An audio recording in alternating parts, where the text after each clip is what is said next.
Fala, gente, tudo bem? Sejam bem-vindos aqui então em mais um vídeo no canal, né? E mais um vídeo nessa playlist linda chamada Matemática para o Vestibular, Enem e Concursos, tudo bem? A gente está trabalhando aqui agora na parte de funções, tanto do primeiro quanto do segundo grau, né? Que é conhecida como função afim e função quadrática. Então a afim é do primeiro e a quadrática é do segundo grau. Fechou? Eu vou trabalhar com vocês hoje a do primeiro grau em detalhes, né? Lembrando que eu já falei com ela a respeito dela e resolvi várias questões aí de vestibular já sobre isso, tá bom? E só para situar vocês ali o que é uma função, então, uma função afim, é quando a gente pega aí dois conjuntos numéricos, né? Esses conjuntos são chamados de domínio e contradomínio.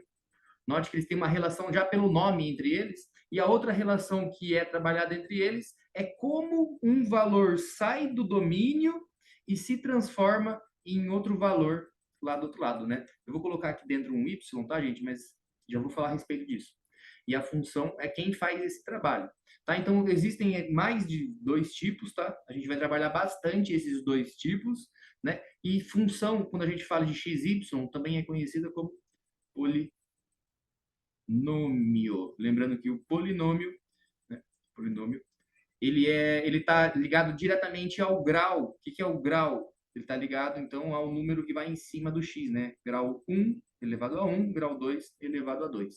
Tudo bem? Mas esse nosso polinômio, esse nosso polinômio vai ser simples. Então, a lei da função, a função ela possui uma lei, e essa lei da função é uma equação, tá? É um valorzinho de x. Por exemplo, 2x menos 5 é um dos valores. Tá? Então, esse daqui é a lei da função, é onde eu vou jogar o x e aí o resultado disso vai me dar um y, né? Professor, mas é y e f de x é a mesma coisa? Gente, então, sim e não, tá? Sim e não. Se todos os valores do x estão ligados aqui do domínio, estão ligados ao contradomínio, sim. Tá? Se ele estiver ligado somente a alguns valores, não. Como assim, professor, a alguns valores? Né? Já vamos falar aqui um pouquinho, então, de gráfico. Como assim alguns valores? No sentido de, se eu estou com uma função que é conhecida como função x quadrado, ela não tem, olha que legal, ó, a função x quadrado, ela tem essa cara aqui, ó. Subiu, ó. Ela faz o que a gente chama de uma parábola. Então, x ao quadrado, tá? Então, isso aqui é o f de x igual a x ao quadrado, tá? E note, ó, note que por que muitas vezes eu tiro o y daqui e não deixo o y? Porque o y é o eixo todo, né? E aqui, nesse caso, mesmo eu tendo todos os valores em x, eu não tenho a parte de baixo aqui no y, né? Então, nem sempre a imagem são as soluções da minha função, né? Nem sempre a imagem da minha função vai ser igual ao contradomínio, tá bom? Mas sempre a imagem está contida, olha o Czinho de contido, está contido no contradomínio, sempre, isso aí é fato, tá? Então, de algum jeito, a função vai ter valores aqui nesse eixo, mas não se sabe se é nele inteiro ou não. Tudo bem? Então vamos trabalhar aí com a lei da função de primeiro grau. Vocês já viram aí que é uma funçãozinha onde tem x vezes 2, mais alguma coisa, menos alguma coisa, né? Mas vamos definir aí então qual é a lei geral. Como assim uma lei geral? Se eu fosse pegar todas as equações de x do polinômio de grau 1, né? Que seria então x vezes alguma coisa, o que eu teria ali como expressão geral? Essa é a minha expressão geral. Então, eu teria ali um y, né? No caso ali um f do x, né? No lugar desse y pode ser f de x, mas eu coloquei aqui para simplificar, para vocês entenderem que o f de x vai ser os valores ligados ao y. Então, aqui vai ser ax mais b. Como assim? Onde o a e o b são coeficientes. Eu falei no final da última aula a respeito disso, né? Bem no finalzinho da aula eu falei, o coeficiente a é o coeficiente do ângulo. Ele vai me dizer ali se os valores vão subir rápido ou não. Hoje a gente vai ver um pouquinho no gráfico isso, tá? E o b é onde a gente corta o eixo y. Por quê? Porque quando você faz x igual a zero, olha que legal aqui, ó. X igual a zero, então a vezes zero é zero. Então isso aqui some. E aí ficaria y igual a b. E uma coisa que é bem legal ali, ó, quando a gente faz x igual a zero, a gente tem ali a nossa reta y, tá? Então, nosso eixo vertical ali, Como assim, professor? Né? Porque o x não é você colocar os valores positivos para o lado de cá e os negativos para o lado de cá, esquerda, direita, direita, esquerda, né? Mais, né? Então, se para cá é positivo, 1, 2, 3, para cá é menos 1, menos 2, menos 3, aonde é o zero? Bem no y. Então, significa que se eu faço x igual a zero, o y ele vai assumir os valores do b. Então, o b vai ser exatamente aonde vai cortar o eixo, tá bom? Eu já vou desenhar isso bonitinho para vocês, mas vamos descobrir aí o que é cada letra, né? Não é o que vale, eles valem vários valores e ao mesmo tempo não vale nenhum. O que eles valem aqui então? O y tá aqui bonitinho, de laranja, ó. Tá aqui também, de laranja. O meu y, ele é a variável, a variável dependente, né? Por quê? Porque ele depende dos valores aí do x, tá? Então, se eu colocar algum valor do x, eu mudo o y. Diferente do x, né? Por quê? Porque o x, eles são os valores que eu vou pôr para testar. Deixa eu trocar de cor aqui. Como assim eu vou pôr para testar? Então, o x ele vai valer 1, ele vai valer 2, ele vai valer 3, dependendo do que for, vai valer quando for. Então, ele modifica. E mudando o meu x, quem eu mudo? Eu mudo também o valor do y. Então, o x ele é independente, vou circular aqui, ó, de vermelhinho. Independente. E, em contrapartida, o meu y ele é dependente. Ele depende do x. Tá bom? É só isso então. Não é, gente. Por quê? Porque mesmo que você tenha isso, se eu fico jogando valores no x e eu só tenho y igual a x, então vai ser sempre igual a x. Então se eu jogo 10, o outro vale 10, 20, 20, 40, 40, tá? Então isso é somente um tipo. Né? Um outro jeito da gente modificar essa minha função aqui é multiplicando o x por 2, pelo menos. E aí, então, o que eu fiz? A minha função, que tira aquele número de um conjunto e joga no outro, agora ele vai ter todos os números pares. Olha que legal. Né? Então, se eu coloco o 1, vira 2. Se eu ponho o 2, vira 4. Se eu ponho o 4, se eu ponho o 3, vira 6. Se eu ponho o 4, vira 8. Então, aqui vai virar todos os números pares, né? Por quê? É 2 vezes aquele valor. Né? Então, você montou os parezinhos ali. Tá bom? Então, esse valor que vai na frente do x, ele é importante para você saber o crescimento do x. Por exemplo, 20x, o que seria isso agora? Não é os pares, né? São os múltiplos de 20, olha que legal. Então, ele vai crescer rápido, ó. 20, 30, vezes 1, vezes 2, 40, né? Vezes 3, 60, vezes 4, 80. Então, ele cresceu muito mais rápido. Por quê? Porque esse valor da frente do x é um valor maior. E esse valor da frente do x, que é o termo a, ele é conhecido como o coeficiente, está aqui de laranja, também vai confundir, né? Por de verde. Ele é tido como o coeficiente angular. Então, o meu a, ele tem a ver com o ângulo. Né? Por que tem a ver com o ângulo? Porque quando eu coloco ele num gráfico, bem aqui no cantinho, ó, XY, vou fazer aquela reta que eu fiz do 2. Como é que ela ficaria? Ela ficaria assim, ela cresceria, mas não tão rápido. Estão vendo? Agora, se eu faço uma reta que ela é 20 vezes o x, logo ela já está nos valores do 30, do 40, do 60. Então, ela cresce muito mais rápido. Por isso que esse termo que fica na frente do x é conhecido como valor, é conhecido como coeficiente angular. Então, ele tem a ver com o ângulo aqui em relação ao eixo x. Então, ele é um ângulo que vai aumentando ali. Tá bom? Eu vou escrever de novo aqui minha equação geral aqui embaixo, tá bom? E eu tenho ali o último e não menos importante, o meu bzinho, né? Já falei a respeito do meu bzinho, que é o termo que eu vou somar no x. Eu vou agora fazer somente o a e o b aqui, ó, bem bonitinho para você se ligar. Gente, se você se ligar no A e no B, o A ele vai mudar a inclinação e o B ele vai saber se eu estou cortando o eixo embaixo ou em cima. Ou seja, se eu aumentar o B, eu vou começar a fazer, eu vou ter a mesma inclinação de reta, só que um nível acima. Né? Se eu subtrair do B, fazer ele negativo, nível abaixo, lá embaixo, eu vou descendo, tá bom? E a gente tem então a nossa expressão geral, né? Você pode generalizar, então, todas as funções do tipo linear ou função do primeiro grau, que elas vão ser escritas nesse formato que você está vendo agora na tela aí. Tá bom, gente? Se você está gostando dessa aula até aqui, se está fazendo sentido a matemática para você, não deixe de se inscrever aqui no canal, né? Porque sempre tem aulas. Lembrando que se você quer participar de receber essas aulas na sequência, tem aí na descrição tem um link onde você vai num grupo onde eu mando essas aulas na sequência para você assistir elas. Tudo bem? Então, eu tenho a minha expressão geral, né? Vamos só fazer a revisãozinha ali, então, ó. A gente tem o y, o meu y, ele é a variável dependente, depende do x. A gente tem o x, variável que transforma o y, né? Então, ela é independente. Aqui que você joga os valores, né? Então, aqui que você tira o valor do nada e joga ali, tá?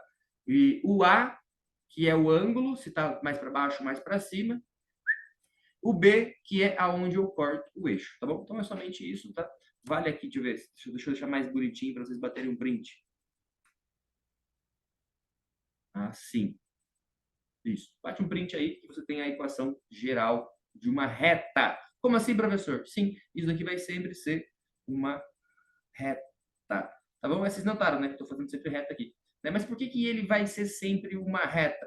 Por quê? Porque os valores eles vão sempre depender desse termo aqui, certo? E somente dele. Por quê? Porque é esse que toda vez vai acrescentar. Esse valor vai acrescentar uma vez só. O valorzinho de onde eu corto ele ali, tá? Mas depois, quem vai ser importante é o termo que eu multiplico o x. Tá bom? E ele é um termo que ele vai sempre multiplicar igualmente todos os valores. Né? O x vai mudando e eu vou usando ele para multiplicar igualmente. Então, isso significa que os valores vão crescer de forma linear. Então, um está aqui, o outro está aqui, o outro está aqui, o outro está aqui, o outro está aqui. E aí, quando você liga ele, você necessariamente vai ter uma reta, tá bom? A gente vai ver disso agora, quando a gente falar um pouquinho a respeito aqui, ó, para vocês. Se liga. Da função do primeiro grau e do que eles no gráfico, né? Vamos dar uma olhadinha ali, então, ó. As funções do primeiro grau são representadas graficamente por retas no plano cartesiano. Opa! Então, por que que elas são retas? Cada ponto no plano cartesiano corresponde a um par ordenado, né? Que é conhecido também como coordenadas, onde x é a entrada e y aí ele vai ser a saída da função, né? O resultado da função. Quando a é positivo, a reta tem uma inclinação positiva, tá? Professor, mas como é que eu vou saber aí se é reto ou não? A gente vai responder uma questãozinha no final da aula, continua me acompanhando aqui, que você vai ver a questão e vai se ligar no porquê que tudo que eu estou falando faz sentido, tá? Então, se a reta está indo para cima, significa que o meu A, ele é mais. Ele é maior que zero, ele não é mais, né? Ele é positivo, maior que zero. E se ele está indo para baixo, vou botar aqui de uma outra cor, pegar outra cor. Se ele está indo para baixo, significa então que o meu A, o coeficiente do ângulo, ele é menor do que zero. Certo? Ela ficou bem em cima da bolinha ali, vamos mudar aqui. O meu A é menor do que zero, tá? Como é que sabe disso? Porque o ângulo está para baixo agora, viram lá? Viram? É em relação ao eixo X, então o ângulo ficou para baixo. Então ele é menor do que zero. Tá, mas o que eu faço com isso? Você resolve problemas que tem a reta, né? Então, um problema que você tem ali de crescimento, e ele é um crescimento linear, né? Pode ser um crescimento de planta, pode ser o seu crescimento até os 15 anos aí, ele é linear, depois ele dá uma mudada. Tá bom? Mas vamos ver a respeito do B. Opa, perdão, gente, tem um M aqui que tá voado aqui, que não deveria estar aqui, ó. Quando A é negativo, a reta tem inclinação negativa, certo? Que é o contrário agora, ó. Decrescente da esquerda para a direita. Gente, tinha um Mzinho escrito aqui, porque às vezes nos vestibulares fica como assim, ó. Y igual a mx mais n. Tá bom? E aí quando eu escrevi isso aqui, eu coloquei m. Mas aí depois eu lembrei que eu vou utilizar o a por causa que nos livros do ensino médio e na maioria dos formulários que a gente tem de vestibular, é o azinho. Tá bom? Então ele é ax mais B, tá bom? Mas o que muda é que o M é o A e o N é o B. Nada de diferente. As coisas valem iguais, tá? Então, me fiz claro aqui em respeito ao ângulo, né? Tá positivo, azão mais. Tá negativo, azinho menos. Mas o que isso muda? Menos x, pô. Menos 3x. Menos 2/5 de x. Menos 0,33x. Então, toda vez que aparecer esse sinal de negativo, é para baixo. Ah, mas mesmo sendo 0, só que daí vai ser um decaimento um pouco mais devagar. Tudo bem? Lembrando que a minha reta vai mudar de acordo com o meu B, certo? Vamos pegar essa mesma reta que eu fiz aqui, azulzinha, ó. Então, se eu mudo o meu B, faço ele mais para cima aqui, ó. Então, o meu A é positivo e eu tenho aqui um acréscimo no quem? No B. Eu tinha um B lá embaixo e agora tem um B lá em cima. Note que a inclinação não está igual, eu fiz a mão, né? Mas ela deveria estar bem paralelo ali. Deveria ter a mesma inclinação. Tudo bem? E está aqui embaixo, ó, escrito aqui, ó. O coeficiente linear B determina o ponto aonde a reta corta o eixo vertical, o eixo Y.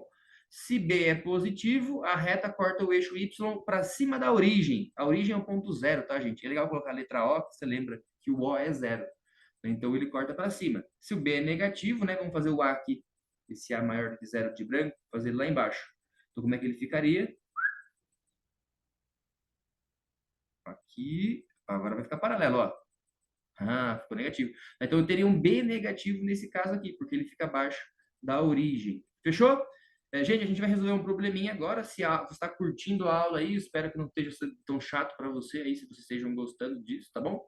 Não esquece de se inscrever. E se quiser ir no grupo também, você está super livre e à vontade para ir lá. Fechou? Vamos dar uma olhadinha aqui agora num problema, porque tudo que eu falei aqui foi a matéria, e que agora a gente tem um problema, e o problema ele pode cair no vestibular. Inclusive eu adaptei essa daqui de uma questão da PUC, tá? Ela não é da PUC, mas ela é uma questão adaptada. Vamos resolver ela então, ver se a gente conseguiria resolver e saber aí o que é domínio, elemento e tchablau. Então é o seguinte, ó. Seja a função definida por. Definir a função é escrever a lei da função. F de x igual a 2x menos 3. Essa barrinha é uma divisão, tá? Então, ele divide todo mundo que está dentro do parênteses ali. Dividido por 5. Olha que pergunta chave. O elemento do domínio de F que tem esse valor aqui como imagem é. Então, olha como ele trouxe o assunto de função e, ao mesmo tempo, tá embolado ali no assunto de conjuntos numéricos. Deixa eu fazer aqui, deixa eu fazer aqui um círculo. Vou fazer 2 círculos, o domínio e o contradomínio, e vamos ver se você já se ligou nisso, no que é imagem e domínio. E se você interpretou a questão bem também, né? É importante que a gente faça essa parte da interpretação muito bem. Então vamos lá. O elemento do domínio, então o elemento que sai daqui, do domínio é o x ou é y? É o x. Então o elemento x que tem como resultado, menos 2 dividido por 5, lá no meu contradomínio, né? Ou seja, ele é uma imagem, meu f do x, que eu não sei qual é o x, ele vai dar esse valor. Ele vale isso? Tá? Então, ele é como imagem. Então, essa imagem aqui, ó, esse elemento dessa imagem, ele veio a partir de qual elemento quando eu aplico essa função? Que função? Essa aqui, ó. Então, eu faço o quê? Eu coloco no lugar do f de x, porque eu sei que o f de x agora tem um peso. E ele pesa menos 2 dividido por 5. Tá? E já para facilitar a sua vida aqui, olha que legal, gente. Esse 5 que estava dividindo, ele pode subir lá multiplicando. Ah, mas por que isso? Para você tirar o parênteses, gente. Tirando o parênteses, você vai pôr letra de um lado, número para o outro e descobrir o valor do x. Né? E só o fato de eu ter levado ele para o outro lado, multiplicando, né? Ou multiplicar os dois lados iguais, eu consigo fazer a eliminação dele aqui. E agora fica somente o número sem fração, fica melhor. Esse 3 que está negativo passa para lá, vai ficar positivo. Então ele vai ser 3 menos 2, que conta difícil, igual a 2x, né? Aqui vai dar 1, aqui vai dar 2x.